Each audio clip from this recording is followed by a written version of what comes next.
कांदळगाव श्रीदेव रामेश्वर मंदिरामध्ये श्री रामनवमी उत्सवाचा भव्य सोहळा आज गुढीपाडव्यापासून उत्साहात सुरू। मालवण तालुका सिंधुदुर्ग जिल्हा कांदळगाव येथे श्रीदेव रामेश्वर मंदिरात दिनांक 19 मार्च ते दिनांक 26 मार्च 2026 वार्षिक आणि पारंपरिक श्री रामनवमी उत्सव 2026 भक्तिमय वातावरणात सुरू झाला आहे। गुढीपाडव्याच्या दिवशी मंदिरात गावचे राणे परब यांच्या कर्मी मानाची पूजा पार पडली। त्यानंतर गुढीपूजन आणि ब्राह्मणांनी नवीन वर्षाचे पंचांग वाचन केले। यावेळी गावातील राणे परब तसेच इतर 12 मानकरी व ग्रामस्थ उपस्थित होते। पुढे रामनवमी पर्यंत 9 दिवस हा उत्सव सुरू राहणार आहे। या उत्सवामध्ये दररोज रात्री पुराण वाचन, पालखी प्रदक्षिणा आणि कीर्तन असे कार्यक्रम होणार असून रामनवमीच्या दिवशी वार्षिक परंपरेनुसार दुपारी 12 वाजता रामजन्म सोहळा, त्यानंतर सर्व उपस्थित समवेत मंदिराला पालखी प्रदक्षिणा आणि मग सुंठवडा प्रसाद म्हणून वाटला जाणार। रामजन्मानंतर पालखी प्रदक्षिणा पूर्ण झाल्यावर दुपारी 1 वाजता महाप्रसाद, त्यानंतर रात्री 9:30 वाजता पुराण वाचन, पोथीपूजन आणि पालखी प्रदक्षिणा संपन्न होणार। त्यानंतर कावले मित्रमंडळ हडी यांचा मर्दानी लाठीकाठी खेळ, पुढे मंदिरात कीर्तन आणि त्यानंतर रात्री वार्षिक परंपरेनुसार निवेवाडी यांचे दशावतार नाट्य पुष्प सादर होणार आहे। विशेष म्हणजे कांदळगावी रामेश्वर मंदिरातील इतर सर्व वार्षिक कार्यक्रमांवेळी दशावतारी नाटक वगैरे हे मंदिर परिसरात होतात, परंतु रामनवमीला होणारे हे नाटक रामेश्वर मंदिरातील मुख्य सभा मंडपात संपन्न होते। रामनवमीच्या दिवशी सर्व दूरवर परगावी असणाऱ्या श्रीदेव रामेश्वर भक्तांना लाईव्ह प्रक्षेपणाद्वारे हा संपूर्ण सोहळा पाहता येणार आहे। रामनवमी उत्सवाचा समारोप शुक्रवार दिनांक 27 मार्च 2026 रोजी सकाळी 7:30 वाजता ललितोत्सवाने होणार आहे। गावातील आणि पंचक्रोशीतील सर्वांनी या संपूर्ण कार्यक्रमाचा लाभ घ्यावा असे आवाहन श्रीदेव रामेश्वर देवस्थान व परिसर देवालय विश्वस्त मंडळ, राणे परब मानकरी आणि समस्त कांदळगाव ग्रामस्थ यांच्या वतीने करण्यात येत आहे।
नमः।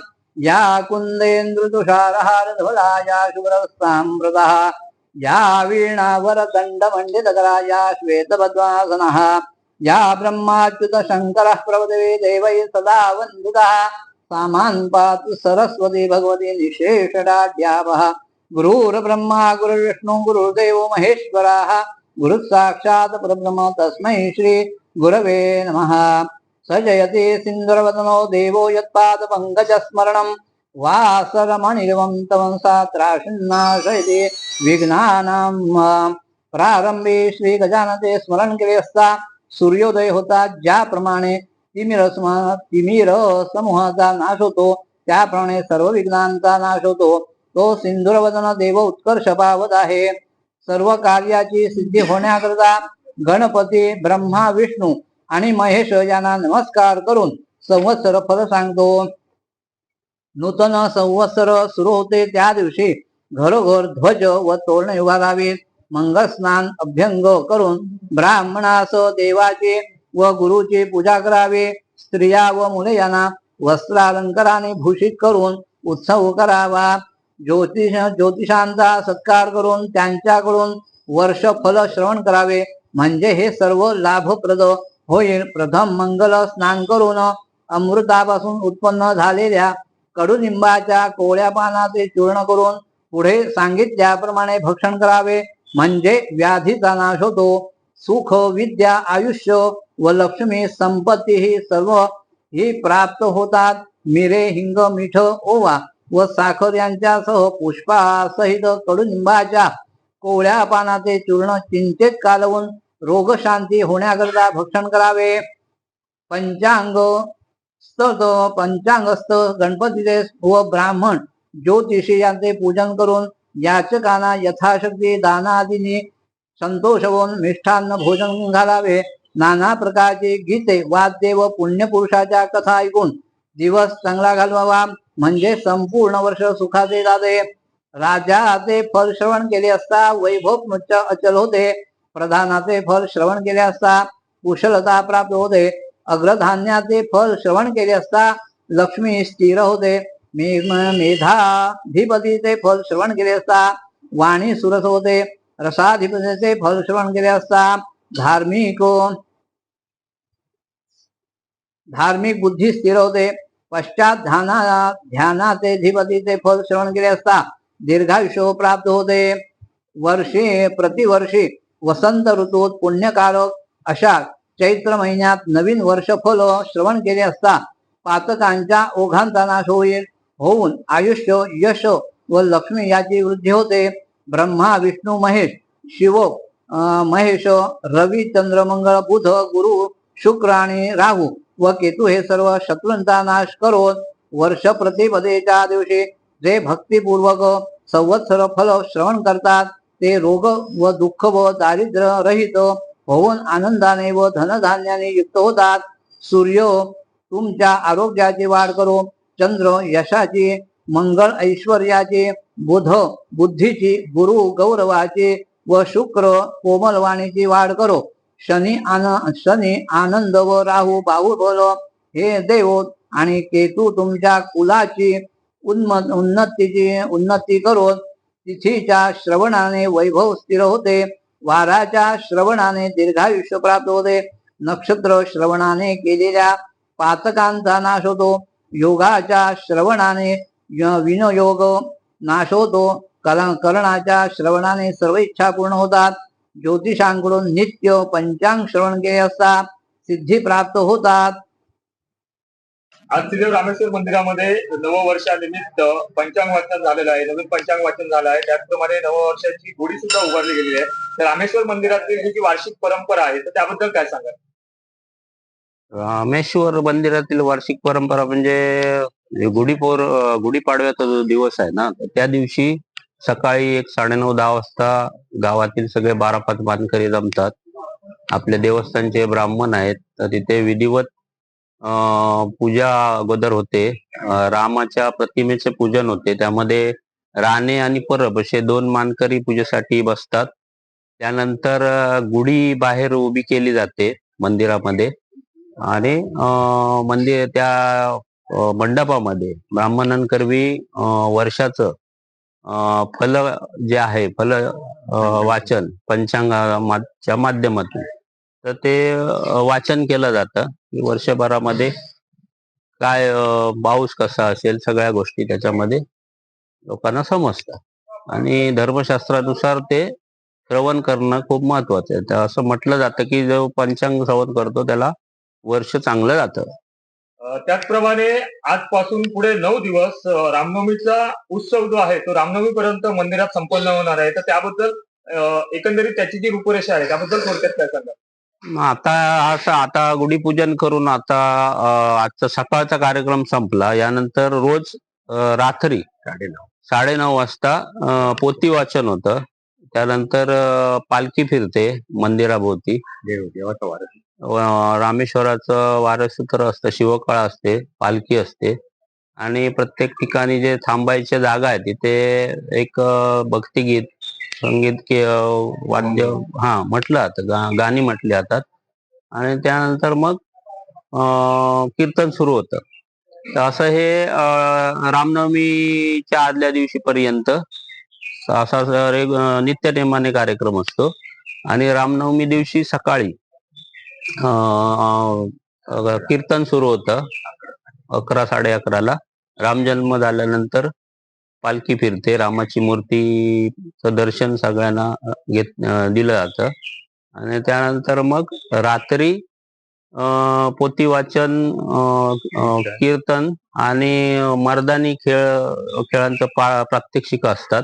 मर्दानी खेळ म्हणजे जे लाठीकाठी काही म्हणजे शिवकालीन लाठीकाठी तलवार म्हणजे लढाईचे काही प्रकार, दांडपट्टा अशा प्रकारे अडीगावचे कावले म्हणून आहे दिलीप कावले तर ते आणि त्यांचे सहकारी मित्र ते दरवर्षी करतात. त्यानंतर जे वाद्ययंत्री आहेत तर त्यांची प्रात्यक्षिक असतात. वेगवेगळी वाद्याची कला ते आपली सादर करतात आणि मग पालखी इथे मंदिरात गेल्यानंतर आपलं निवे ग्रामस्थ मंडळ आहे. पालखीपूर्वी कीर्तन सुद्धा असतं. कीर्तन संपल्यावरती पालखीपूर्वी थोडक्यात कीर्तन असतं कारण पुढे नाटक असतं. निवे ग्रामस्थ मंडळ आहे तर त्यांचं सालाबाद प्रमाणे दशावतारी नाटकाचा प्रयोग असतो. त्याचप्रमाणे जर मंदिराच्या इतर धार्मिक कार्यक्रमांमध्ये जे आपले सांस्कृतिक कार्यक्रम जे आहेत ते मंदिर परिसरामध्ये केले जातात, परंतु रामनवमी उत्सवामध्ये हे जे निवेवाडी यांचं जे नाट्यपुष्प आहे ते फक्त मंदिरात आपल्या सभा मंडपात केलं जातं. तर त्याबद्दल काय सांगा. निवे ही एक कांदळगावचीच वाडी आहे. जरी कोळम निवे कातवड सगळा जरी भाग असला, आता ग्रामपंचायत महसूल गाव वेगळे झाले तरी निवे ही कांदळगावची वाडी आहे आणि पूर्वीपासूनच ते मंदिराच्या सभा मंडपामध्ये नाटक करण्याची पद्धत. पूर्वी ते स्वतः करायचे, आता त्यांचं बाहेरून कंपनी आणून करतात. म्हणजे पूर्वंपार चालत आहे. पूर्वंपार चालू आहे त्याला. ते फक्त एकच जे असं नाटक आहे ते इकडे आपल्या मंदिरात केलं जातं, मंदिराच्या सभा मंडपात. म्हणजे असं एक लोकांचं एक आहे की त्याला लळित म्हणतात. लळिताचा भाग असतो तो, लळितातल्या भागातला एक प्रकार असतो आणि गेली 5-6 वर्षापूर्वीपासून आपण ग्रामस्थांनी या रामनवमी मध्ये सुद्धा महाप्रसादाचं आयोजन केलेलं आहे आणि ते आता गेली 6-5 वर्ष सुरू आहे. आणि ह्या संपूर्ण कार्यक्रमाची जी सांगता आहे ती दुसऱ्या दिवशी लळित उत्सवाने होते सकाळी. दुसऱ्या दिवशी सकाळी तिथे पण रामेश्वराला आग दिली जाते. शिवकार अवसराच्या म्हणजे उपस्थितीतच सगळं कार्यक्रम होतो लळिताचा. धन्यवाद.